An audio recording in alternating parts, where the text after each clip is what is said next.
Hello and welcome to my channel, The Way What Is Truth. Remember to like and to subscribe and to comment down below. Now, if anybody wants a friend, then you can find me on Facebook. Just type Pass Peter, and I have my friends list on private so no one can see who's friends with me on there. I only have, I think it's 30 to 40 friends on there.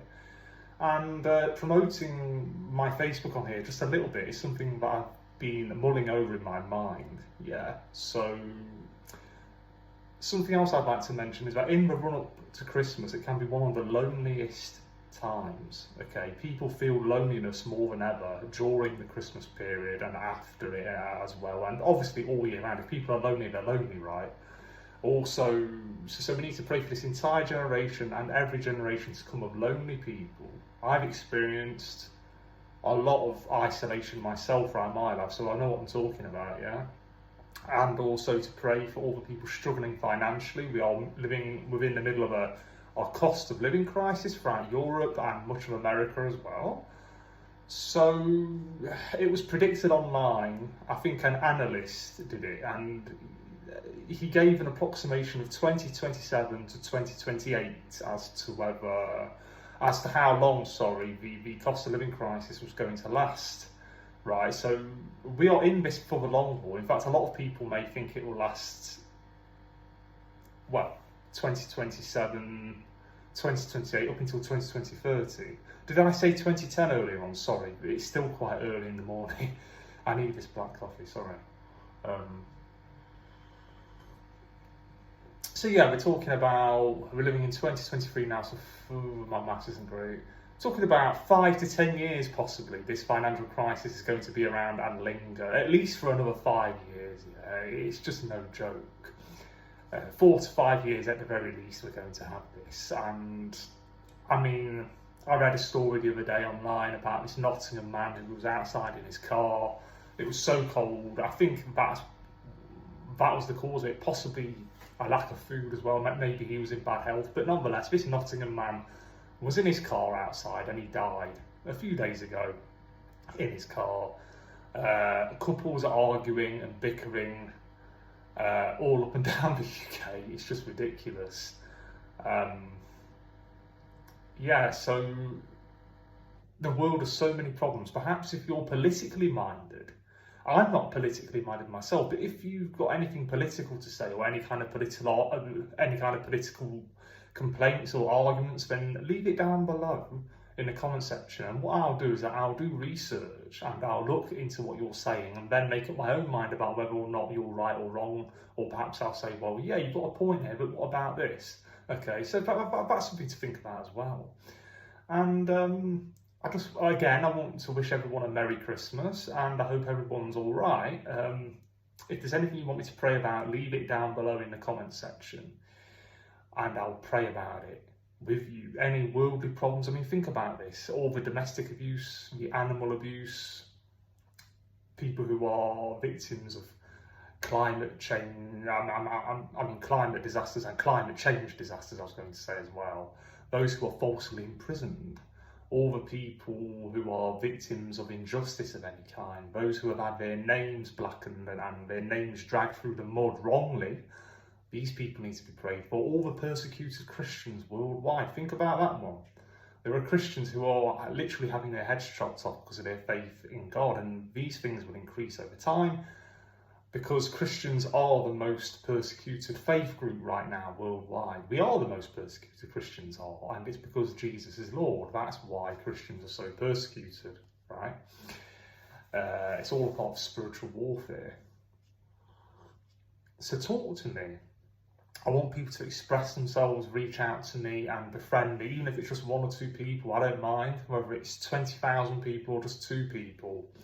I just hope and pray that this video reaches as many people as possible, because there's a lot of people that need a friend. There's a lot of lonely people out there. There's a lot to pray about. Like I said earlier on, I covered animal abuse, domestic abuse. I think what needs to be prayed about more than anything else is Israel, Hamas, the Middle East. You see, I'm seriously not into politics because I know that in a better, fairer world, money can be thrown at that problem and the Palestinians could be housed, the Jews could be housed, all could be made well. It's just all about politics, what territory belongs to who. It's just a complete mess. And this current political problem and warring and the Islamist extremist groups and so on and so forth, this particular problem has been going on since the fall of the Ottoman Empire. I'm talking about within the context of this current problem now, but it goes back thousands of years, obviously, this problem over territory in the Middle East. Of course it does. So if you want to talk about that, talk about it down below. I need to get into the habit of doing some more reading. I've been reading this, The War of the Roses. Okay, and it's about this country's first civil war. I don't really care too much, a great deal, about names and dates of people, when so-and-so was born or when so-and-so died or whatever. What I do like, what I am interested in and like about history is understanding, gaining a better overall understanding of that time period and why what happened, and also the lives of everyday people, the everyday man on the street. I'm not too interested in in those who write history, those of the upper and middle class, those who knew how to read and write and so on and so forth. I'm more bothered about what life was like on the street, what life would have been like for me, for example, if I had been born in that period. And let me just read a bit at the back of this. The War of the Roses is the definitive account of one of the bloodiest episodes in British history. In fact, not many people died in it, really, compared to some civil wars. The battle between the houses of York and Lancaster, this gripping history reveals the brutal realities of a nation torn apart by conflict and rivalry, while evocatively placing the fighting within the context of a period of rich cultural progress. From Caxton's printing press and the flourishing of English literature. Yeah, because at the time there were a lot of people were speaking French over English, but English never really went away. But yeah, I mean, it sort of went up and down like a roller coaster. Some centuries they were speaking more English when the Normans invaded in 1066, William the Conqueror. But yeah, English eventually became the dominating language, and I think it was in the 15th century when it all smoothed out and more people were speaking English. But of course, a lot of people spoke Latin, French, members of the clergy, the educated like to speak Latin as well. So yeah, from Caxton's printing press, sorry about that, from Caxton's printing press and the flourishing of English literature to advances in architecture and education, Royal's masterly narrative is a remarkable portrait of this pivotal era. There you go.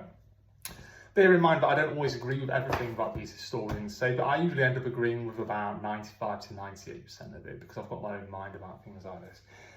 Right, I don't want to make this video too long, so I'm going to finish this coffee. I was going to do some exercises, look at me. I'm only human.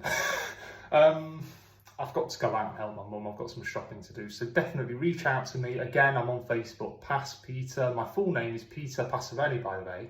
My surname is spelled P-A-S-S-A-R-E-L-L-I. I'm half Italian, but on Facebook at the moment I'm called Pass Peter. So perhaps we could talk on there or whatever, yeah? So I hope and pray that you're all well. Let's pray for God to unleash His Holy Spirit and His loyal faithful angels in regards to all the evils in this world and everything that's wrong with this world, a financial crisis, people struggling financially. A lot of people are saying it's either heating or food now in the UK. They can either afford to do one or the other. And there's more food banks in the UK now than there are McDonald's, right? And if there's anything I haven't mentioned in regards to what needs to be prayed about, I mean, I've mentioned all sorts of things on this channel. So just whatever's on your mind, leave it down below. Bye-bye and take care.